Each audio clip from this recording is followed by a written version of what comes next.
اعوذ باللہ من الشیطان الرجیم بسم اللہ الرحمن الرحیم خلق السماوات والارض بالحق، اللہ نے پیدا کیا ہے آسمانوں اور زمین کو حق کے ساتھ، یعنی بامقصد ہے، نتیجہ خیز تخلیق ہے، یہ بے نتیجہ کا کار عبث اور باطل نہیں ہے۔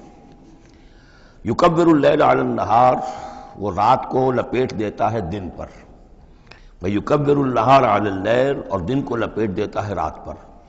اب یہ جو ہے کہیں یولج اللیل فی النہار آتا ہے، کہیں یکبر آ رہا ہے، تو یہ مختلف جو الفاظ ہیں، تعبیرات ہیں، لیکن مقصد کیا ہے کہ یہ دن اور رات کا جو الٹ پھیر ہے تو یہ بھی بے مقصد تو نہیں ہے۔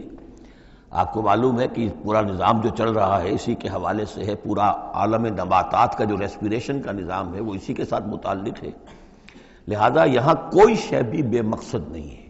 جب کوئی شے بے مقصد نہیں ہے تو انسان کیسے بے مقصد ہو سکتا ہے؟ کس لیے اس کو پیدا کیا؟ حدیث میں جیسا کہ آیا کہ انما الدنیا خلقت لکم وانتم خلقتم للآخرہ، دنیا تمہارے لیے بنائی گئی لیکن تم آخرت کے لیے بنائے گئے ہو۔ جب تک کہ آخرت کا تصور نہ ہو پھر انسان کا، خاص طور پر انسان میں جو اخلاقی حص ہے، ایک مورل سینس ہے اس کے اندر، کچھ چیزیں اچھی ہیں کچھ بری ہیں، اس کا احساس ہے اس کے اپنے اندر، تو اس کا کوئی نتیجہ کہاں آخر نکل رہا ہے دنیا میں؟ اس کے لیے دوسری زندگی اور بعد سے بعد الموت لازمی ہے۔ وسخر الشمس والقمر، اور اس نے مسخر کر دیا سورج کو بھی اور چاند کو بھی، کل یجری لاجل مسمى، یہ سب کے سب چل رہے ہیں ایک وقت معین تک کے لیے۔ الا هو العزیز الغفار، آگاہ ہو جاؤ وہ زبردست ہے اور بخشنے والا ہے۔ خلقکم من نفس واحدۃ ثم جعل منها زوجها، اس نے بنایا ہے تمہیں ایک ہی جان سے، ایک ہی جی سے۔ اب اس کو جو لوگ ایولیوشن کو مانتے ہیں یا سمجھتے ہیں کہ قرآن مجید کے ساتھ اس کے بعض اجزاء کی مطابقت ہے، وہ تعبیر کرتے ہیں کہ ایک ہی، یعنی ابتدا میں جو حیوانات پیدا کیے گئے ہیں، جو لوور اینیملز ہیں بالکل شروع میں، ان میں سیکس نہیں تھا، جیسے کہ امیبا ہے، وہ بس دو حصوں میں تقسیم ہو گیا، یہی اس کی اولاد ہو گئی، وہ جو باپ کہہ لیں ماں کہہ لیں وہ ایک ہی ہے۔ اس کے بعد ایسے بھی پیدا ہوئے کہ جن میں ایک ہی جانور میں دونوں سیکس ہیں۔ یہ جو راؤنڈ ورم ہوتا ہے، راؤنڈ ورم جو برسات میں جو نکل آتے ہیں بہت لمبے لمبے سے کیڑے، یہ ہرمافرائٹ ہیں، ان کے اندر میل اور فیمیل آرگنز دونوں ایک کے اندر موجود ہوتے ہیں۔ تو اس طریقے سے رفتہ رفتہ پھر ڈیفرینسیشن ہوئی، میل علیحدہ ہو گیا، فیمیل علیحدہ ہو گئے۔ خلقکم من نفس واحدۃ ثم جعل منها زوجها، اسی جان سے اس کا جوڑا بنایا۔ وانزل لکم من الانعام ثمانیۃ ازواج، اور تمہارے لیے 8 جوڑے اتار دیے تمہارے مویشیوں میں سے۔ عام طور پر عرب میں جو مویشی موجود تھے ان میں سے اونٹ نر اور مادہ، گائے نر اور مادہ، اسی طریقے سے بھیڑ نر اور مادہ، اور بکری نر اور مادہ، یہ جو ہیں ان کے ہاں یہی مویشی تھے۔ ثمانیۃ ازواج یہ سورہ انعام میں بھی آ چکا ہے، وہ ہمیں یاد ہوگا۔ من الابل اثنین ومن البقر اثنین ومن المعز اثنین، یہ وہاں آ چکا ہے۔ یخلقکم فی بطون امہاتکم، اور وہ تمہیں پیدا کرتا ہے تمہاری ماؤں کے پیٹوں میں، خلقن بعد خلقن، ایک خلق کے بعد دوسری خلق، تخلیق کے بعد مراحل ہیں اس کے، نطفہ ہے، علقہ ہے، مضغہ ہے، مخلقہ اور غیر مخلقہ، پھر اس کو اور پھر خلقن آخر، ایک اور ہی تخلیق ہے۔ اس میں عرض کر چکا ہوں کہ اس موضوع پر ضربہ سلام جو ہے قرآن مجید کا، وہ سورہ مومنون کا پہلا رکوع ہے۔ فی ظلمات ثلاث، یہ ذکر یہاں آیا ہے، 3 پردوں کے اندر تخلیق ہو رہی ہے۔ یعنی ایک پردہ یہ پیٹ کی دیوار ہے، جو مردوں کی بھی دیوار ہے، یہ پیٹ کی ایبڈومینل وال ہے۔ دوسرا پردہ پھر جو یوٹرس ہے، رحم ہے ماں کا، اس کی موٹی دیوار ہے۔ تیسری وہ جھلی ہے جس میں کہ وہ بچہ جو ہے جنین لپٹا ہوا ہوتا ہے۔ اب دیکھیے یہ بھی ظاہر بات ہے، اس وقت جو ہے جینیٹکس بھی نہیں پڑھائے گئے تھے، نہ یہ پڑھائی گئی تھی ایمبریولوجی، کچھ بھی نہیں تھا، لیکن فی ظلمات ثلاث، یہی وجہ ہے جو میں نے آپ کو بار بار بتایا ہے کہ کیتھل مور جو کہ ایمبریولوجی پر اس وقت دنیا کی سب سے بڑی اتھارٹی سمجھا جاتا ہے، اس نے مانا ہے کہ قرآن مجید میں جس طریقے سے یہ بیان ہوا ہے واقعتاً حیران کن ہے۔ تو 3 پردوں کے اندر اللہ جیسا چاہتا ہے بنا رہا ہے، اس کا منہ قلم تو اللہ ہی کر رہا ہے، شکل بنا رہا ہے اس کی جو بھی کر رہا ہے، اب ہم اس کو تشبیہ تو نہیں دے سکتے، لیکن اللہ بنا رہا ہے۔ یخلقکم فی بطون امہاتکم، وہ بناتا ہے، تخلیق کرتا ہے تمہاری ماؤں کے پیٹوں میں، خلقن بعد خلقن، ایک طرح سے دوسری طرح، ایک درجے کے بعد دوسرا درجہ، فی ظلمات ثلاث، 3 اندھیروں میں۔ ذالکم اللہ ربکم، وہ ہے اللہ تمہارا رب۔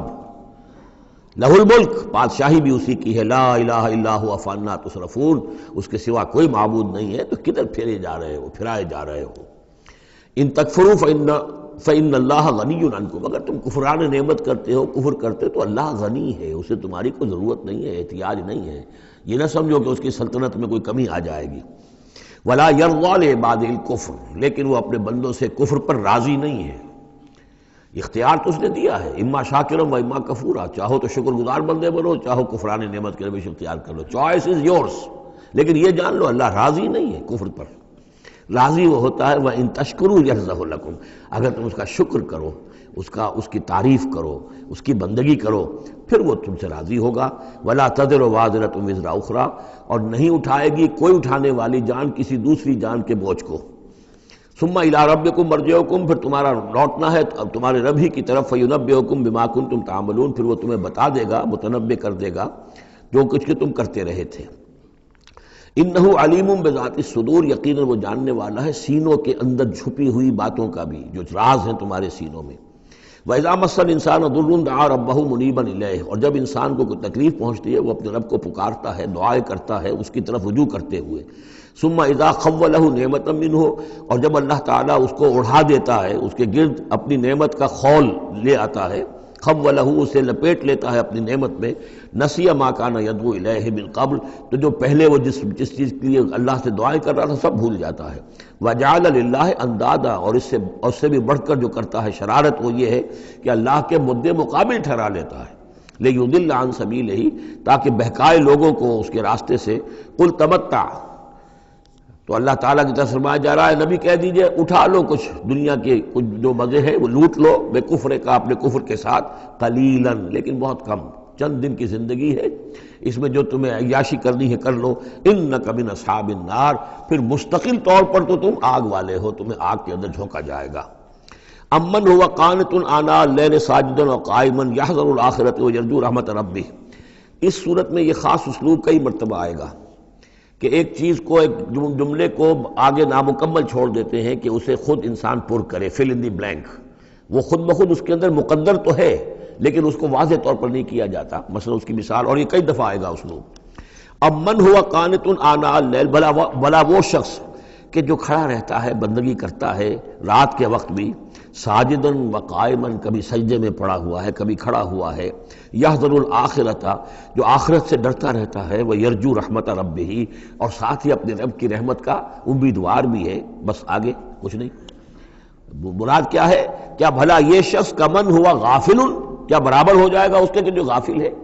بھلا وہ شخص جس کی کیفیت یہ ہے کہ وہ فرما بردار ہے، راتوں کے اوقات میں بھی، سجدے میں بھی، اور کھڑے ہو کر بھی اللہ کی بندگی کرتا ہے، آخرت کا خوف اس کے دل میں ہے، لیکن اپنے رب کی رحمت کی امید بھی ہے۔ کمن ہوا غافل، کیا وہ شخص برابر ہو جائے گا اس کے کہ جو غافل ہے؟ قل، کہہ دیجئے حل یستوی الذین یعلمون والذین یعلمون، کیا برابر ہو سکتے ہیں وہ لوگ کہ جو علم رکھتے ہیں اور وہ کہ جو علم نہیں رکھتے؟ انما یذکر اولو الالباب، حقیقی نصیحت اور سبق تو حاصل وہی کرتے ہیں کہ جو عقل مند لوگ ہیں۔ قل یا عبادی الذین آمنوا، دیکھیے پھر آگے آئیے، سیدھا یا ایھا الذین آمنوا نہیں ہے، یہ مکی صورتیں ہیں۔ قل یا عبادی الذین آمنوا، کہہ دیجئے اے نبی، اے میرے وہ بندو جو مجھ پر ایمان لائے ہو، اتقوا ربکم، اپنے رب کا تقوی اختیار کرو، جن چیزوں سے اس نے روک دیا رک جاؤ، اور تمہارے اندر اس کی رضا جوئی رہنی چاہیے۔ للذین احسنوا فی ہذہ الدنیا حسنہ، جو لوگ نیکی کی راہ پر روش اختیار کریں گے، احسان کی روش اختیار کریں گے، ان کے لیے اس دنیا میں بھی بھلائی ہے۔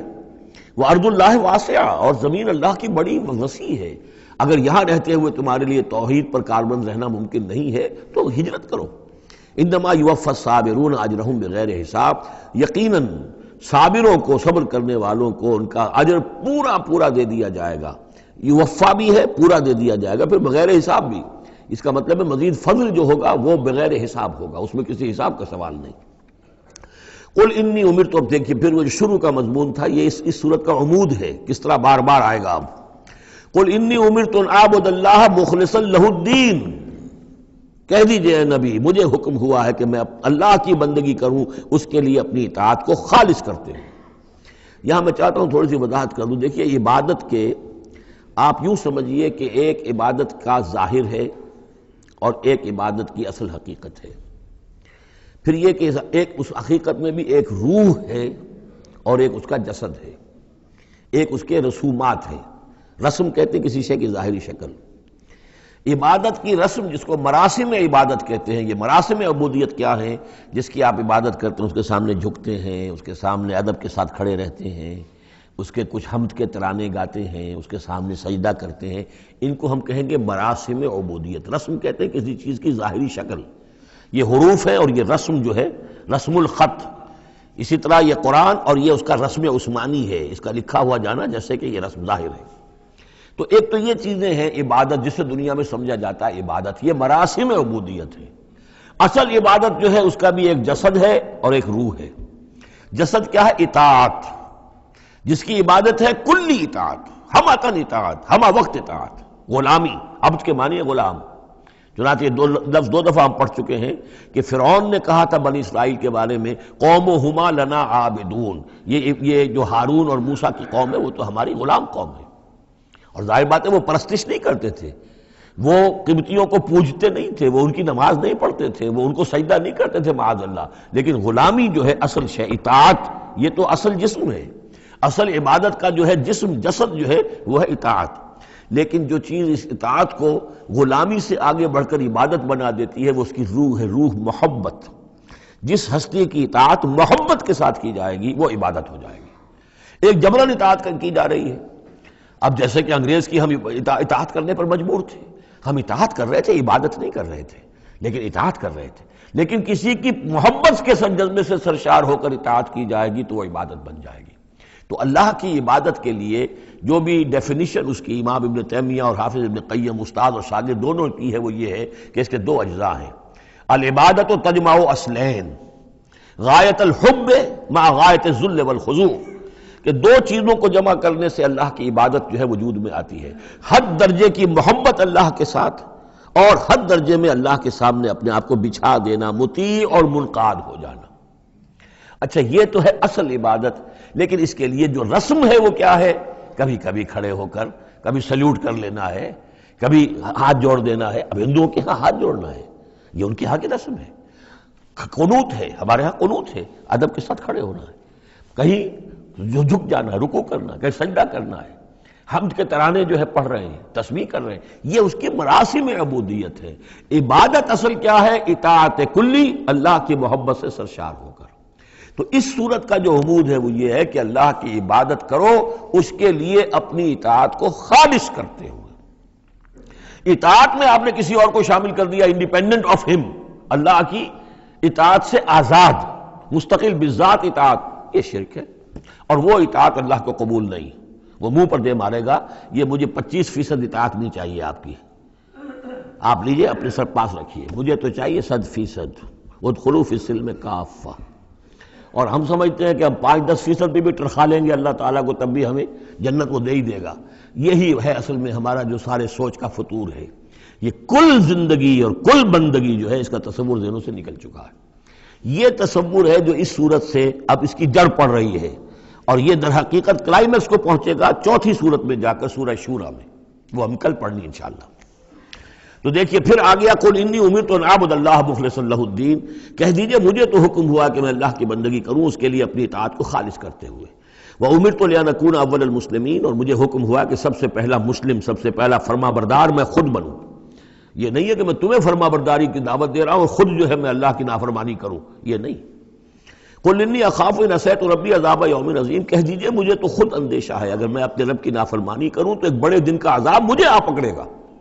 میں اپنے آپ کو مستثنیٰ نہیں سمجھتا، میں بھی بندہ ہوں، اگر میں معصیت کروں، اگر میں اپنے رب کی نافرمانی کروں۔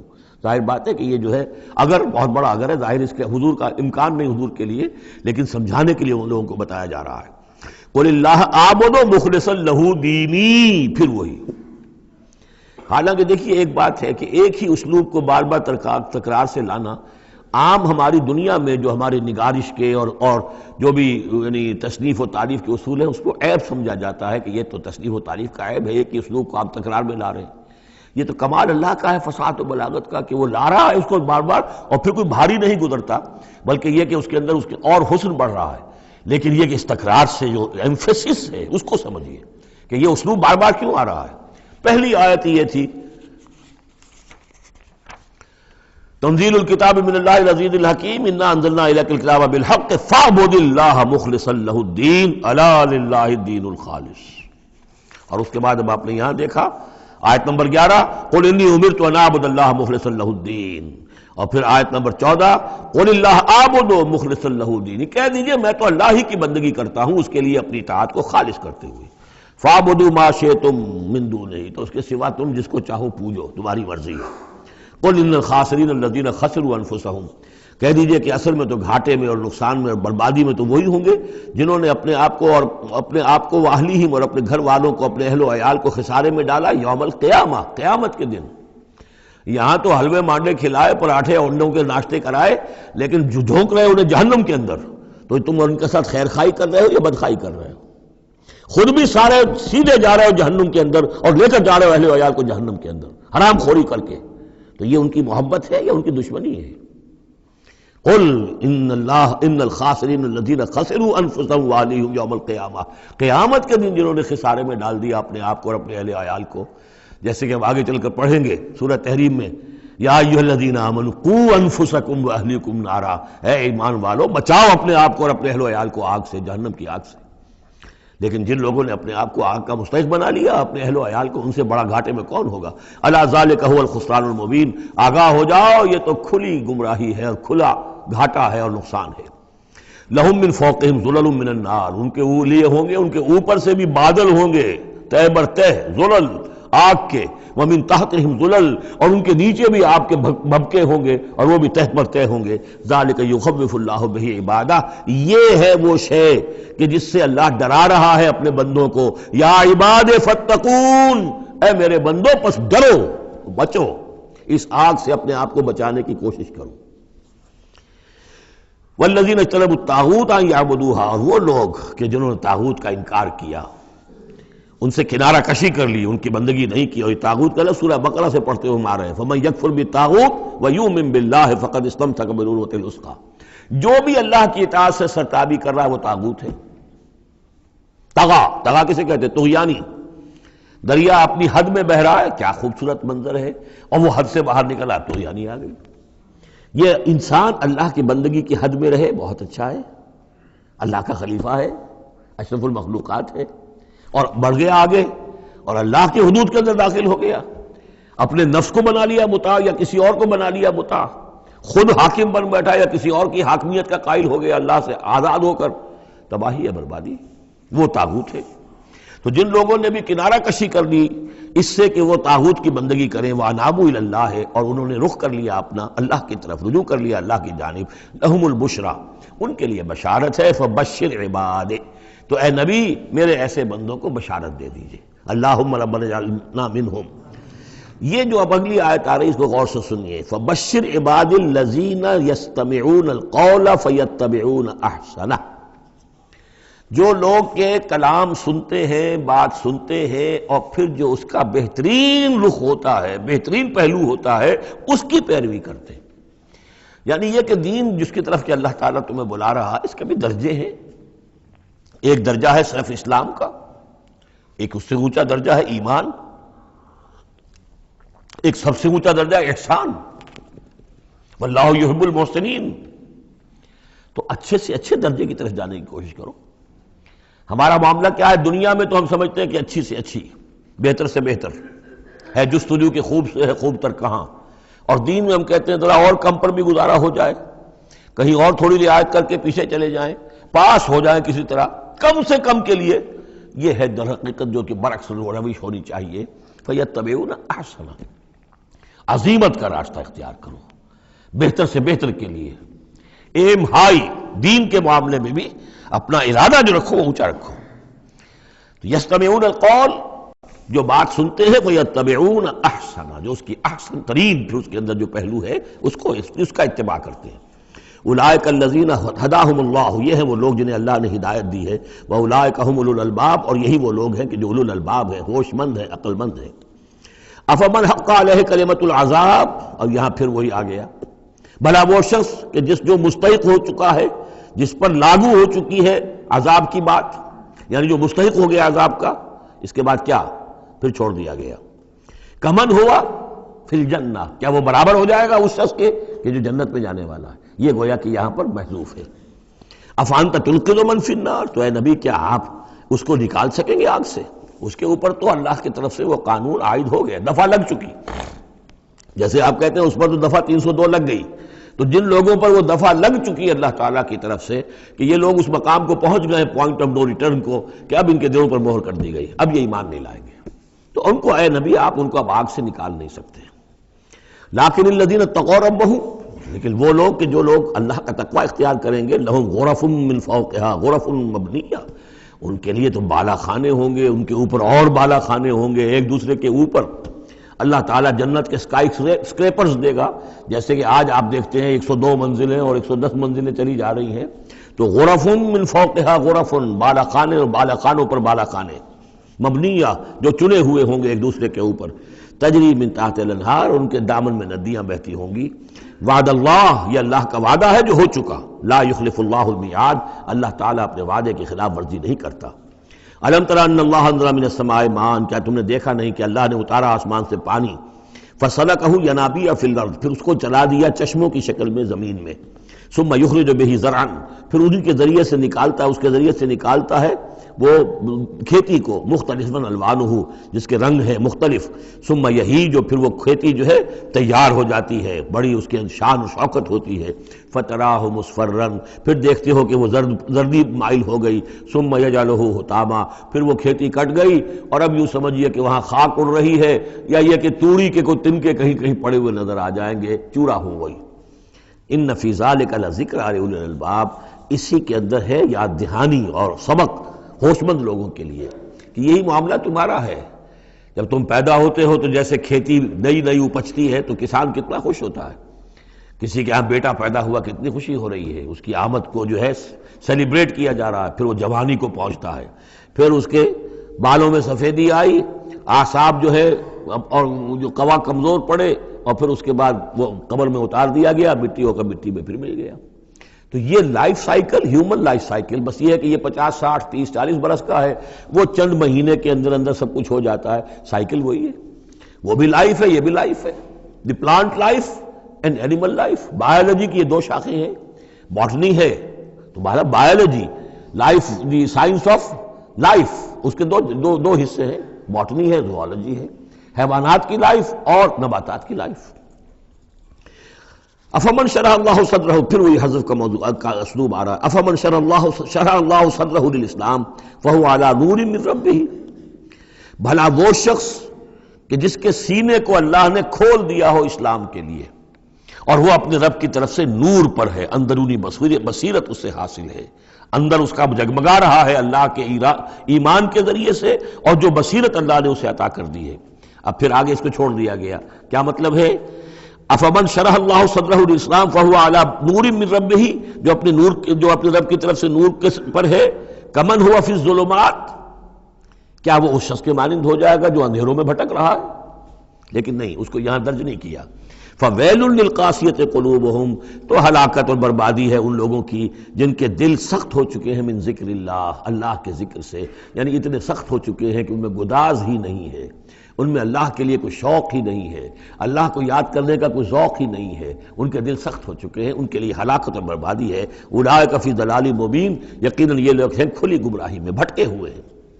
اللہ نزل احسن الحدیث کتابا متشابہا، اللہ نے اتاری ہے بہترین حدیث۔ اصل میں ہمارے ہاں یہ لفظ حدیث جو ہے اس کے ایک ہی معنی لوگوں کو معلوم ہے، حدیث قرآن ہے، حدیث ہے، حدیث سے مراد ہے حدیث رسول صلی اللہ علیہ وسلم۔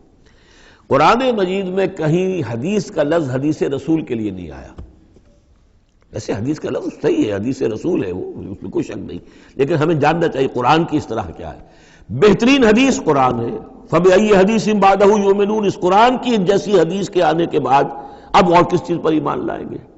تو یہاں پر بھی لفظ حدیث آ رہا ہے، اللہ کا کلام ہے یہ، تو اللہ نزل احسن الحدیث، اللہ نے بہترین بات نازل فرمائی ہے، بہترین کلام نازل فرمایا ہے، کتاباً، کتاب کی صورت میں، متشابہاً، اس کے مضامین بہت متشابہ ہیں۔ اب جیسے ہم دیکھ چکے ہیں کہ 7 جگہ تو قصہ آدم و ابلیس آ رہا ہے، حالانکہ اس میں ہر جگہ کوئی نہ کوئی نئی بات ہے، کچھ نہ کوئی فرق ہے، لیکن یہ کہ 7 جگہ آ رہا، مشابہ تو ہے نا۔ قرآن کو جو شخص پڑھ رہا ہے، اگر ایک ہفتے میں وہ ختم کرتا ہے تو گویا کہ ہر ہفتے اسے کہیں نہ کہیں وہ آدم و ابلیس کا تذکرہ جو ہے وہ مل جائے گا ہر روز میں۔ تو اس طریقے سے یہ کہ جو اہم مضامین ہیں وہ قرآن مجید میں اس طریقے سے لائے گئے ہیں کہ صورتیں مشابہ ہیں، صورتوں کے جوڑے ہیں، مثانیہ دہرائی ہوئی یا جوڑوں کی شکل میں دونوں معنی ہو سکتی ہیں اس کی۔ تقشعر منہ جلود الذین یخشون ربہم، جن لوگوں کے اندر اللہ کی خشیت ہے ان کے رونگٹے کھڑے ہو جاتے ہیں اس کتاب کو پڑھ کر، اس کو پڑھتے ہوئے ان پر جو اللہ تعالیٰ کا خوف اور اللہ کی خشیت طاری ہوتی ہے تو جسم کے جو بال ہیں، جلد کے اوپر جو بال ہیں وہ کھڑے ہو جاتے ہیں۔ ثم تلین جلودہم وقلوبہم الی ذکر اللہ، پھر اس کے بعد ان کی کھالیں بھی اور ان کے دل بھی اللہ کی یاد میں نرم پڑ جاتے ہیں۔ ذالک ھدی اللہ یہدی بہ من یشاء، یہ اللہ کی ہدایت ہے جو وہ دیتا ہے جس کو چاہتا ہے۔ ومن یضلل اللہ فما لہ من ہاد، اور جس کی گمراہی پر اللہ تعالیٰ کی طرف سے مہر ثبت ہو چکی پھر اس کے لیے کوئی ہدایت دینے والا نہیں۔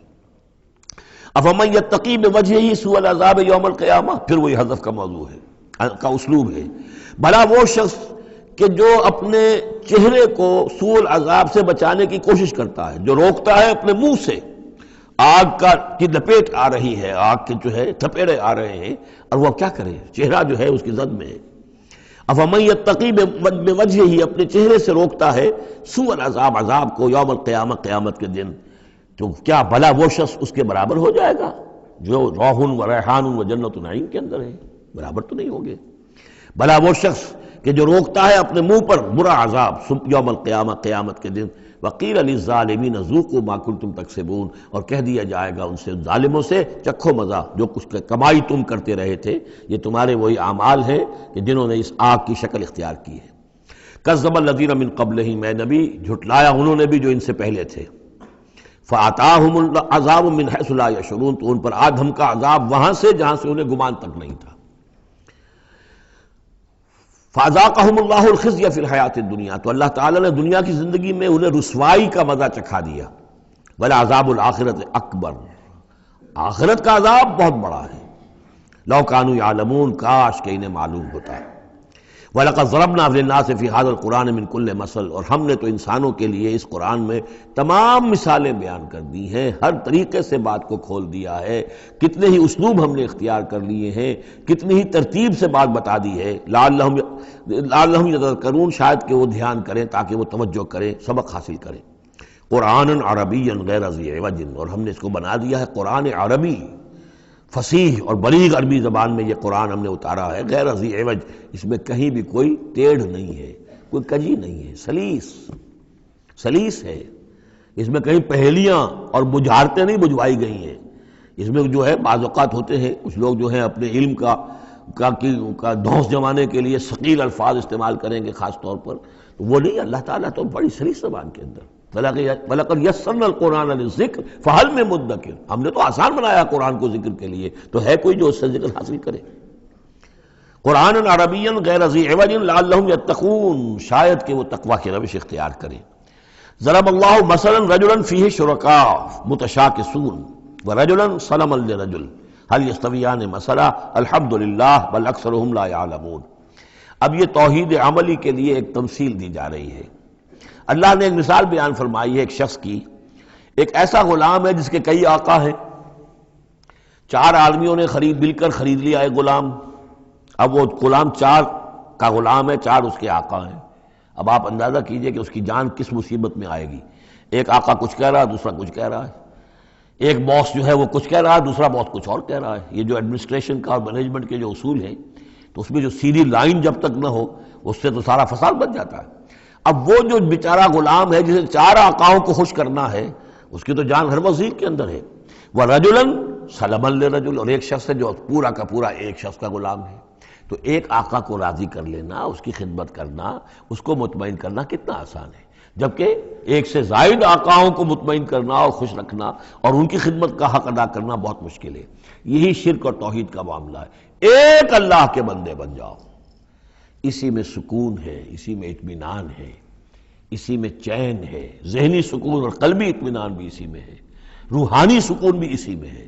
اور جب تم یہ کہ یہ شرک اور بہت سے دیوی اور بہت سے دیوتا، تو ہر وقت جو ہے وہ جان کانپتی رہے گی کہ ایک دیوی راضی ہو رہی تو دوسری ناراض ہو رہی ہے، اور ایک دیوتا جو ہے اس کی کوئی ڈنڈوت کی ہے تو دوسرا ناراض ہوگا کہ میرے ہاں کوئی چڑھاوا نہیں چڑھایا، تو یہ تو ان کی جان تو ہر وقت جو ہے مصیبت کے اندر رہے گی۔ ضرب اللہ مثلا رجلا فیہ شرکاء متشاکسون، اور وہ شریک جو ہے اس کے آقا وہ زندی بھی ہیں، ایک دوسرے کے ساتھ اراد رکھنے والے بھی ہیں، تو اس کا کیا حال ہوگا اس غلام کا جو ان چار آقاؤں کا غلام ہے۔ وَرَجُلًا سَلَمًا لِرَجُلٍ، اور ایک جو غلام وہ ہے، ایک شخص وہ ہے کہ جو ایک ہی آدمی کا غلام ہے۔ هل يستویان مثلا، کیا یہ برابر ہو سکتے ہیں مثال میں؟ الحمدللہ، کل تعریف اللہ کے لیے، یعنی یہ کہ صاف بات ہو گئی کہ توحید ہی صحیح راستہ ہے، بل اکثرہم لا یعلمون، لیکن یہ کہ ان کی اکثریت علم نہیں رکھتی۔ انک میت وانہم میتون، اے نبی آپ کو بھی وفات پانا ہے، موت آپ پر بھی وارد ہوگی اور یہ سب بھی مریں گے۔ ثم انکم یوم القیامت عند ربکم تختصمون، پھر تم اپنے رب کے پاس قیامت کے دن آپس میں جھگڑو گے۔ کیا جھگڑو گے؟ حضور کہیں گے کہ میں نے تو یہ ان کو بتا دیا تھا سارا کچھ، اللہ جو تو نے بھیجا تھا میں نے پہنچا دیا تھا۔ ان میں سے ہو سکتا ہے کچھ کھڑے ہو کر یہ پلی لیں کہ نہیں نہیں مجھ تک بات نہیں پہنچی تھی، یہ جھگڑا ہوگا پھر، کیونکہ اللہ تعالیٰ نے تو بھیجا محمد رسول اللہ صلی اللہ علیہ وسلم کو، اور جواب دہی ان سے بھی ہوگی۔ سورہ اعراف کی آیت نمبر 6 بڑے اہم آیات میں سے ہے وہ قرآن مجید کے، فَلَنَسْأَلَنَّ الَّذِينَ أُرْسِلَ إِلَيْهِمْ وَلَنَسْأَلَنَّ الْمُرْسَلِينَ، ہم ان سے بھی پوچھیں گے جن کے طرف رسولوں کو بھیجا، اور ان سے بھی پوچھیں گے جنہیں رسول بنا کر بھیجا۔ تم نے ہمارا پیغام پہنچا دیا تھا؟ جی ہم نے پہنچا دیا تھا۔ اسی لیے حضور نے گواہی لے لی تھی حجۃ الوداع میں، الا هل بلغت، لوگوں میں نے پہنچا دیا کہ نہیں؟ اور پورے مجمع نے کہا انا نشہد انک قد بلغت وادیت ونصحت، ہاں حضور ہم گواہ ہیں، آپ نے حق تبلیغ ادا کر دیا، حق خیرخواہی ادا کر دیا، اور آپ نے حق امانت ادا کر دیا۔ پھر آپ نے اللہ کی سے خطاب کرتے ہوئے آسمان سے بھی اشارہ کیا، انگلی سے اشارہ کیا آسمان کی طرف، اللہم اشہد، اللہم اشہد، اللہ تو بھی گواہ رہے، یہ مان رہے ہیں کہ میں نے پہنچا دیا۔ پھر آپ نے فرمایا فَلْيُبَلِّغِ الشَّاهِدُ الْغَائِبَ، اب میں نے تو تمہیں پہنچا دیا ہے، تمہارا فرض ہے کہ تم پہنچاؤ ان کو جو یہاں موجود نہیں ہے۔ یہ ہے سلسلہ جو شروع کیا ہے، یہ گویا کہ جو میں نے کل بتایا تھا رسول و رسول اللہ ہے، اب گویا کہ پوری امت جو ہے وہ اللہ کے رسول کی رسول ہے۔ اللہ کے رسول نے باقی پوری نوع انسانی کے لیے اپنی امت کو یہ کام سونپ دیا ہے کہ جیسے میں نے تمہیں پہنچایا تھا تمہیں پہنچانا ہے پوری نوع انسانی کو۔ تو پوری امت گویا کہ رسول و رسول اللہ ہے، اللہ کے رسول کی رسول، کہ اللہ نے بھیجا محمد کو اور محمد نے وہ ذمہ داری ان کے اپنے کندھے سے ان کے کندھوں پر منتقل کر دی۔ یہ ہے صورتحال جس کو دو جگہ قرآن میں کہا گیا، سورہ حج میں بھی ہم پڑھ چکے، هو اجتباکم وما جعل علیکم فی الدین من حرج الی قولہ تعالی لیکون الرسول شہیدا علیکم وتکونوا شہداء علی الناس، اور ادھر سورہ بقرہ کے اندر کہہ دیا گیا ہجرت کے ادھر ہجرت کے ادھر، یہ دونوں صورتیں ہجرت سے متصلاً قبل حج اور ہجرت کے متصلاً بعد البقرہ، اور ادھر کیا آ گیا وَكَذَلِكَ جَعَلْنَاكُمْ أُمَّةً وَسَطًا لِتَكُونُوا شُهَدَاءَ عَلَى النَّاسِ وَيَكُونَ الرَّسُولُ عَلَيْكُمْ شَهِيدًا، صرف ترتیب بدلی ہے۔ فَمَنْ أَظْلَمُ مِمَّنْ كَذَبَ عَلَى اللَّهِ وَكَذَّبَ بِالصِّدْقِ إِذْ جَاءَهُ، اس شخص سے بڑھ کر ظالم کون ہوگا جو اللہ پر جھوٹ باندھے، جھوٹ کہے، اسے کوئی وحی نہ آئی ہو اور وہ کہے کہ مجھ پر وحی آئی ہے۔ وَكَذَّبَ بِالصِّدْقِ، یا اور یہ عین اور یہ دونوں جمع کیجیے گا، وہ بعد میں بتاؤں گا، وَكَذَّبَ بِالصِّدْقِ، اور جھٹلائے سچی بات کو جب کہ اس کے پاس آ گئی۔ یہ دونوں ایک شخص کے کردار بھی ہو سکتا ہے کہ وہ اللہ پر جھوٹ جو ہے جڑ رہا ہے اور خود جو ہے جو اللہ کی طرف سے حق آیا ہے اس کی نفی کر رہا ہے، تردید کر رہا ہے۔ اور یہ دو اشخاص بھی ہو سکتے ہیں کہ ایک تو وہ سب سے بڑھ کر ظالم ہے کہ جس کو وحی نہ آئی ہو اور وہ کہے کہ وحی آئی ہے، اس نے کوئی بات اپنے جی سے گھڑ کر اللہ کی طرف منسوب کر دی، تو یہ کہ اس سے بڑھ کر ظالم کوئی نہیں ہو سکتا۔ تو اسی طرح اسی درجے کا ظالم وہ ہے کہ جس کے پاس اللہ کا کلام آ جائے، صدق آ جائے، سچائی آ جائے اور اس کو جھٹلا دے۔ الیس فی جہنم مثوی للکافرین، تو کیا جہنم ہی میں ٹھکانہ نہیں ہے ایسے کافروں کا؟ اب اس کے برعکس دیکھیے والذی جاء بالصدق وصدق بہ، یہاں بھی یہ دونوں احتمالات ہیں، اور وہ شخص کے جو لایا سچائی اور وہ شخص کے جس نے سچائی کی تصدیق کی، یہ بھی ایک ہی شخص بھی ہو سکتا ہے کہ کسی شخص کے کردار میں دونوں پہلو ہیں، وہ راست باز ہے، خود بھی اس کا سارا معاملہ راستی پر ہے، اور پھر یہ کہ جو راستی جو حق اس کے سامنے پیش کیا جائے فوراً قبول بھی کرتا ہے، تصدیق بھی کرتا ہے۔ لیکن یہ کہ عام طور پر خیال یہ ہے کہ والذی جاء بالصدق سے مراد یہاں محمد الرسول اللہ صلی اللہ علیہ وسلم جو لائے ہیں سچائی اللہ کی جانب سے، اور وصدق بہ سے مراد حضرت ابوبکر ہیں رضی اللہ تعالیٰ عنہ جنہوں نے اس سچائی کی تصدیق کی ہے۔ وجاء بالصدق وصدق بہ اولئک هم المتقون، یہی لوگ ہیں جو کہ متقی ہیں۔ لہم ما یشاؤون عند ربہم، ان کے لیے جو کچھ یہ چاہیں گے ان کے رب کے پاس وہ ان کو دے دیا جائے گا، فراہم کر دیا جائے گا۔ ذالک جزاء المحسنین، یہی ہے نیکوکاروں کا بدلہ۔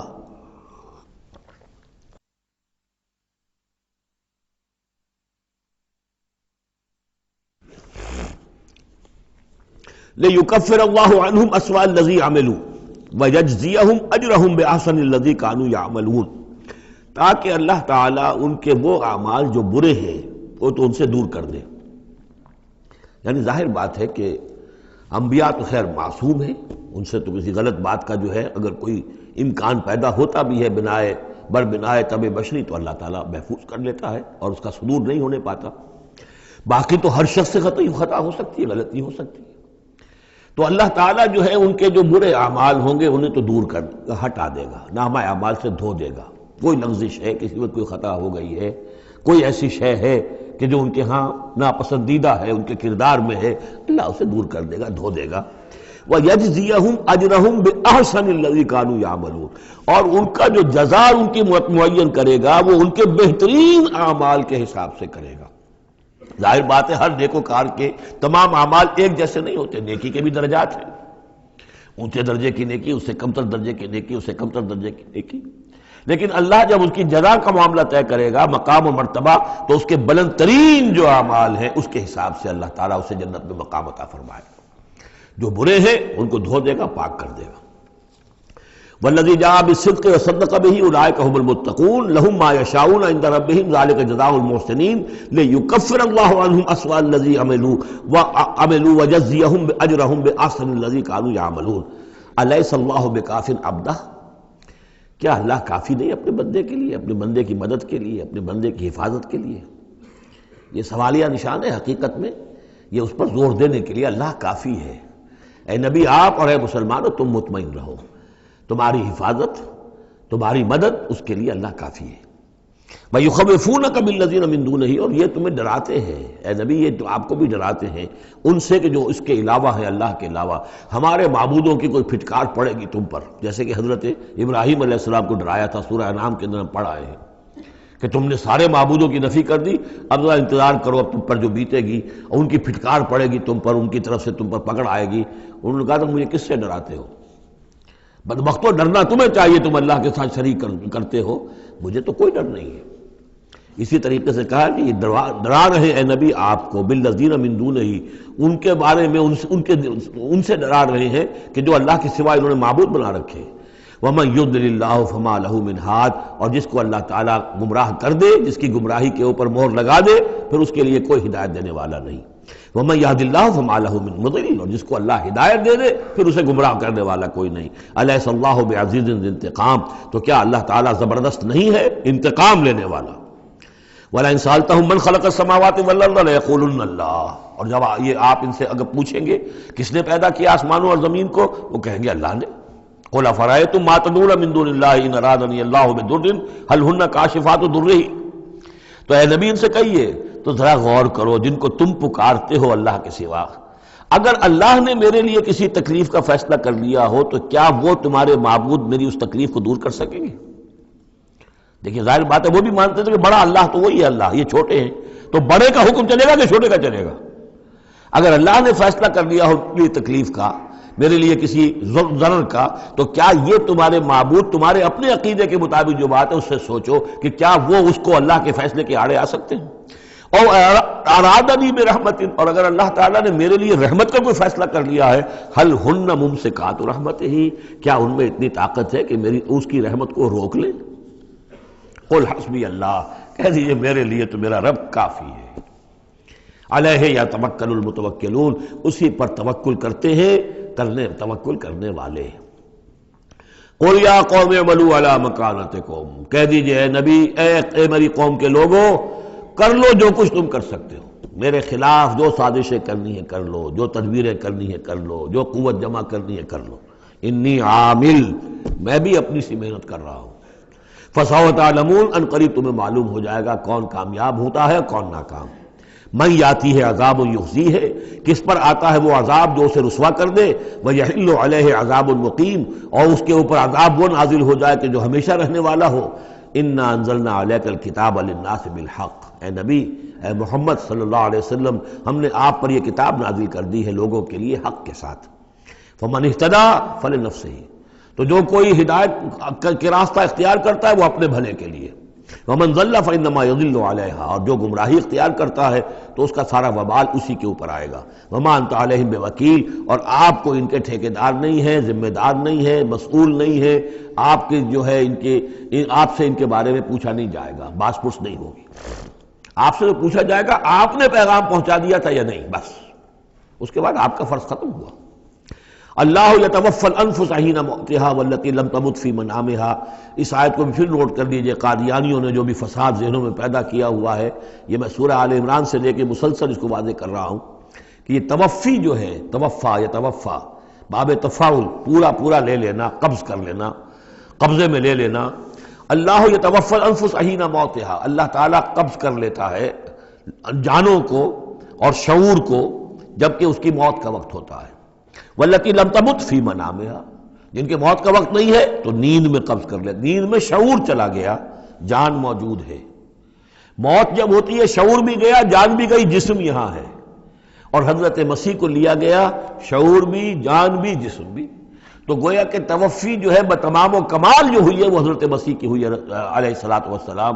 باقی یہ گویا کہ استعارت ہے توفی، نیند میں بھی ہمارا شعور چلا گیا، اور اصل شے تو شعور ہی ہے انسان کے، اگر شعور ہی نہیں ہے تو پھر کیا ہے اس کے اندر؟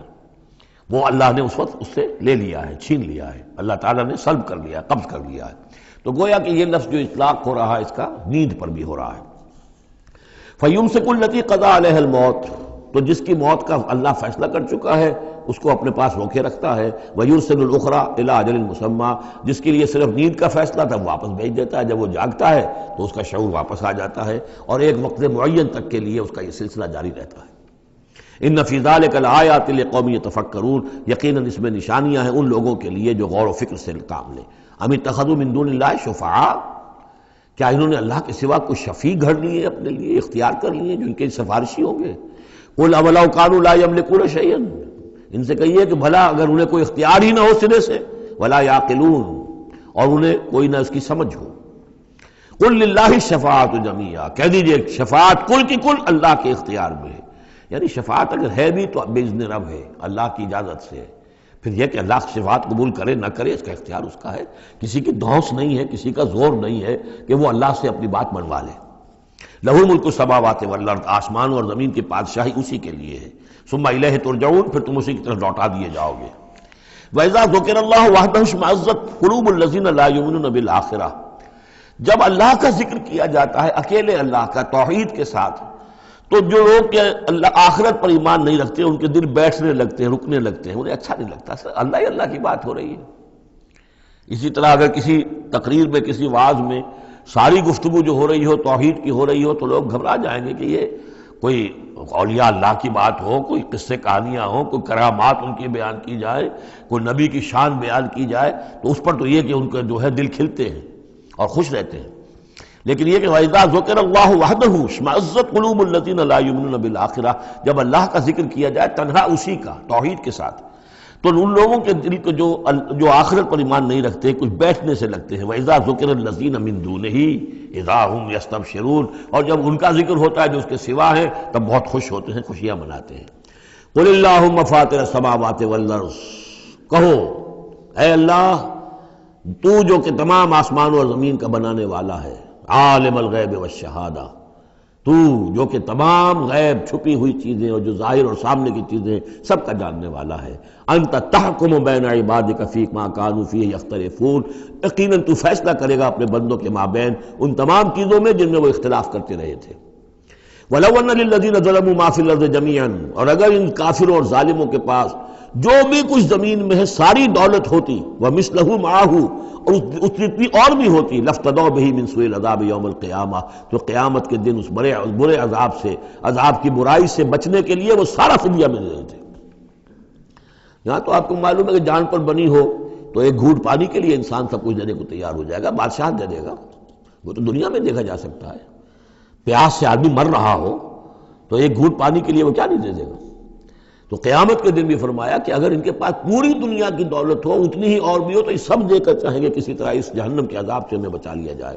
ظاہر بات ہے یہ بھی بات کو واضح کرنے کے لیے نہ وہاں کسی کے پاس دولت ہوگی نہ اس کا کوئی امکان ہے، لیکن سمجھانے کے لیے وہی چیزیں جو ہماری سمجھ میں آ سکتی ہیں انہی کو اسلوب کو اختیار کیا گیا۔ وَبَدَا لَهُم مِّنَ اللَّهِ مَا لَمْ يَكُونُوا يَحْتَسِبُونَ، اور اس روز ان کے سامنے آ جائے گی اللہ کی طرف سے وہ چیزیں جس کا انہیں گمان بھی نہیں تھا۔ وہ سمجھتے تھے ایسے ہی ڈرا رہے ہیں، جیسے بچوں کو ہابو سے ڈراتے ہیں، ہوا ہے آ جائے گا، ایسے ہی یہ نبی جو ہیں یہ ذرا جہنم سے اور اس سے اور عذاب سے ڈرا رہے ہیں، حقیقت کچھ نہیں ہے۔ تو وہ لوگ نہیں سمجھتے تھے کہ یہ بات واقع ایسا ہی ہو جائے گا، لیکن اس روز ان کی نگاہوں کے سامنے آ جائے گا۔ پھر پوچھا جائے گا الیس ھذا بالحق قالوا بلی وربنا، کیا یہ حق نہیں ہے؟ کیا یہ سراب ہے؟ یہ جھوٹ موٹ کی چیز ہے یا واقعی ہے؟ وحاق بہم ما كانوا به يستهزئون، اور ان کو گھیرے میں لے لے گی یا ان پر الٹ پڑے گی وہ تمام چیز جس کا وہ مذاق اڑایا کرتے تھے۔ فَإِذَا مَسَّ الْإِنسَانَ ضُرٌّ، جب انسان کو کوئی تکلیف پہنچتی دعانا، ہمیں پکارتا ہے، دعائیں کرتا ہے۔ ثُمَّ إِذَا خَوَّلْنَاهُ نِعْمَةً مِنَّا، جب ہم اسے لپیٹ دیتے ہیں اپنی نعمت میں، قَالَ إِنَّمَا أُوتِيتُهُ عَلَىٰ عِلْمٍ، تو وہ کہتا ہے مجھے یہ ملا ہے اپنے علم کی بنیاد پر، میری ذہانت، فطانت، میری سمجھ، میری کاریگری، میں نے بر وقت اندازہ کر لیا کہ اب کیا حالات ہونے والے ہیں، کس چیز کی ڈیمانڈ پیدا ہونے والی ہے، میں نے اس کی فیکٹری لگا لی، تو دیکھو میرے وارے نیارے یہ ساری میری سوجھ بوجھ ہے۔ علی علم بل ہی فتنۃ، یہی مضمون بڑی وضاحت کے ساتھ آ چکا سورہ قصص میں۔ قارون کا یہی فلسفہ تھا، اوتیتہ علی علم عندی، یہ دولت جو ہے یہ میں نے اپنی ذہانت اور فطانت سے کمائی ہے۔ بل ہی فتنۃ، نہیں یہ تو تمہارے لیے فتنہ ہے، آزمائش ہے۔ ولکن اکثرہم لا یعلمون، لیکن ان کی اکثریت علم نہیں رکھتی۔ قد قالها الذین من قبلہم، پہلوں نے بھی ایسی بات کہی تھی، قارون کی طرف اشارہ ہو گیا۔ فما اغنی عنہم ما كانوا یکسبون، تو جو کچھ بھی انہوں نے کمائی کی تھی وہ انہیں بچا نہیں سکی جب اللہ نے قارون کو اور اس کے محل کو دھسا دیا اس کے خزانوں سمیت زمین کے اندر۔ فاصابہم سیئات ما کسبوا، پھر پڑ گئی ان پر، آ گئی وہی چیزیں کہ جو انہوں نے کمائی تھی، اپنی برائیاں جو کمائی تھی۔ والذین ظلموا من ہؤلاء، اور ان میں سے بھی جو لوگ اس ظلم اور کفر اور شرک کے روش اختیار کریں گے، سیصیبہم سیئات ما کسبوا، تو ان کے بھی جو کرتوتوں کی برائی ہے وہ ان کے اوپر واقع ہو کر رہے گی۔ وما ہم بمعجزین، اور وہ شکست نہیں دے سکیں گے، ہرا نہیں سکیں گے، عاجز نہیں کر سکیں گے اللہ کو۔ اولم یعلموا ان اللہ یبسط الرزق لمن یشاء ویقدر، کیا یہ جانتے نہیں کہ اللہ ہی ہے کہ جو کشادہ کر دیتا ہے رزق کو جس کے لیے چاہتا ہے اور تنگ کر دیتا ہے جس کے لیے چاہتا ہے۔ وَيَقْدِرْ إِنَّ فِي ذَلِكَ لَآيَاتٍ لِقَوْمٍ يُؤْمِنُونَ، یقیناً اس میں نشانیاں ہیں ان لوگوں کے لیے کہ جو ماننے والے ہیں۔ قُلْ يَا عِبَادِيَ الَّذِينَ أَسْرَفُوا، اس صورت میں یہ 2 مرتبہ آیا ہے۔ قُلْ يَا عِبَادِيَ الَّذِينَ آمَنُوا پہلے آیا تھا، اور اب آیا ہے قُلْ يَا عِبَادِيَ الَّذِينَ أَسْرَفُوا عَلَىٰ أَنفُسِهِمْ، اے نبی کہیے اے میرے وہ بندو جنہوں نے اپنے اوپر ظلم کیا ہے۔ تمہاری اب تک کی غفلت کی زندگی، اگر تم نے یہ زندگی غفلت میں گزار دی ہے، اب بھی ہوش میں آ جاؤ، جنہوں نے اب تک ظلم کیا ہے اپنے اوپر۔ قل یا عبادی الذین اسرفوا علی انفسہم لا تقنطوا من رحمت اللہ، اللہ کی رحمت سے مایوس نہ ہو، ان اللہ یغفر الذنوب جمیعا، اللہ تعالیٰ سارے گناہ معاف کر دے گا، لیکن اس کی شرط ہے توبہ کرو اس کی جناب میں، آج توبہ کرو خلوص دل کے ساتھ، چاہے پوری زندگی 70 برس کی ہے کتنی بھی ہے، اللہ تعالیٰ اس کے گناہوں کو صاف کر دے گا، خلوص سے دل کے ساتھ توبہ۔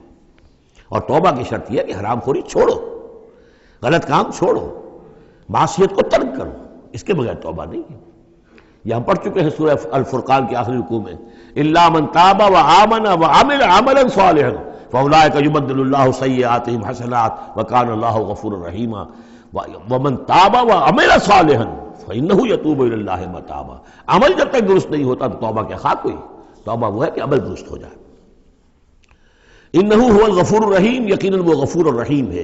وانیبوا الی ربکم، اور اپنے رب کی طرف رجوع کرو، واسلموا لہ، اور اس کے فرما بردار بن جاؤ، اب بھی بن جاؤ، من قبل ان یاتیکم العذاب ثم لا تنصرون، اس سے پہلے پہلے کہ تم پر وہ عذاب آئے اور مسلط ہو جائے اور پھر تمہاری کہیں سے کوئی مدد نہیں کی جا سکے گی۔ واتبعوا احسن ما انزل الیکم، یہ اس سے پہلے بھی آیت آ چکی ہے نا، آیت نمبر 18 میں تھا فیتبعون احسن۔ یہ قرآن بھی جو تمہیں راستہ دکھا رہا ہے اس میں درجات ہیں، اونچے ہیں۔ السابقون الاولون من المہاجرین والانصار والذین اتبعوہم باحسان، یہ درجے تھے کہ نہیں تھے؟ درجہ شہادت ہے، درجہ صدیقیت ہے کہ نہیں ہے؟ یہ سورہ حدید میں جا کر مزید مضمون اور کھلے گا۔ تو اونچے سے اونچے درجے کی طرف چلنے کی کوشش کرو۔ واتبعوا احسن ما انزل الیکم من ربکم، اور جو کچھ تمہارے رب کی طرف سے تمہاری طرف نازل کیا گیا ہے اس میں سے جو بہترین درجے کی شے ہے اس کی پیروی کرو۔ من قبل ان یاتیکم العذاب بغتۃ، اس سے پہلے پہلے کہ عذاب تم پر اچانک آ دھمکے، وانتم لا تشعرون، اور تمہیں اس کا گمان تک نہ ہو۔ ان تقول نفس، مبادا پھر اس وقت کوئی جان یہ کہے، یا حسرت علی ما فرطت فی جنب اللہ، ہائے میری حسرت، ہائے افسوس مجھ سے جو کوتاہی ہوئی اللہ کی جناب میں، اللہ کے حقوق کو تو میں نے پہچانا ہی نہیں، اللہ کا دین مغلوب، اور میں لگا ہوا دنیا کے دھندوں میں اپنے زیادہ سے زیادہ کمانے میں اور عیش اور اپنے سٹیٹس، اور وہ سٹیٹس سمبل ہی کو معبود بنا رکھا ہے، اسی میں اپنا پورا تن من دھن لگا دیا ہے، جبکہ اللہ کا دین مغلوب پڑا ہوا ہے، اور میں نے اس کی کوئی محنت نہیں کی، میں نے کوئی کوشش نہیں کی۔ یا حسرتا ان تقول نفس، کہ کوئی جان کہے اس دن، یا حسرتا ہائے افسوس، علی ما فرطت فی جنب اللہ، جو اللہ کے جناب میں، اللہ کی جانب مجھ سے جو کوتاہی ہوئی، میں نے کمی کی۔ وَإِن كُنتَ لَمِنَ الصَّاغِرِينَ، اور وہ جو کافر تھے وہ تو، میں تو رہا إِن كُنتُ لَمِنَ الصَّاغِرِينَ، میں تو بس مذاق ہی سمجھتا رہا، میں نے کبھی سنجیدگی سے لیا ہی نہیں بات کو، I never took it seriously۔ اور تقول لو ان اللہ ہدانی لکنت من المتقین، یا تم کہو کہ اگر اللہ نے ہدایت دی ہوتی تو میں بھی ہو جاتا متقی۔ گویا کہ یہاں اپنے اس چوائس کی نفی کر رہے ہو، اللہ نے تمہیں اشرف المخلوقات بنایا اور تمہیں اختیار دیا تھا، اما شاکرا و اما کفورا۔ او تقول حین تری العذاب، یا وہ کہے جب کہ وہ عذاب کو دیکھے، لو ان لی کرۃ فاکون من المحسنین، اگر مجھے لوٹنا نصیب ہو جائے کسی طریقے سے، ایک دفعہ اگر مجھے دوبارہ لوٹا دیا جائے پھر تو میں محسنین میں سے ہو جاؤں گا، پھر صرف متقی نہیں، صرف مسلم نہیں، صرف مومن نہیں، محسنین پہ میں شامل ہو جاؤں گا۔ بلا، کیوں نہیں، قد جاءت کا آیاتی، آئی تھی تیرے پاس میری آیات، فکذبت بہا، تو نے ان کو جھٹلا دیا تھا، واستکبرت، اور تو نے تکبر کیا تھا، وکنت من الکافرین، اور تو نے کفر کی روش اختیار کی تھی۔ ویوم القیامت تری الذین کذبوا علی اللہ وجوہہم مسودہ، اور قیامت کے دن تم دیکھو گے ان لوگوں کو جنہوں نے اللہ پر جھوٹ باندھا تھا کہ ان کے چہرے سیاہ ہوں گے، الیس فی جہنم مثوی للمتکبرین، تو کیا جہنم ہی میں ٹھکانہ نہیں ہے ایسے متکبرین کا۔ وینجی اللہ الذین اتقوا بمفازتہم، اور اللہ تعالیٰ نجات دے گا ان کو جنہوں نے تقوی کی روش اختیار کی تھے، اور پہنچا دے گا ان کی کامیابی کی جگہوں پر، جو ان کے مقامات ہیں ان تک پہنچا دے گا۔ کسی کا کوئی مقام ہے، کسی کا کوئی مقام ہے، یہ صدیقیت کا مقام ہے، یہ شہداء کا مقام ہے، یہ انبیاء کا مقام ہے۔ لا یمسہم السوء، انہیں نہیں چھو سکے گی کوئی بھی تکلیف، کوئی برائی۔ ولا ہم یحزنون، اور نہ ہی وہ حزن سے دوچار ہوں گے۔ اللہ خالق کل شیء وہو علی کل شیء وکیل، اللہ تعالیٰ ہر شے کا خالق ہے اور وہ ہر چیز کا نگران ہے اور ہر چیز کا ذمہ دار ہے۔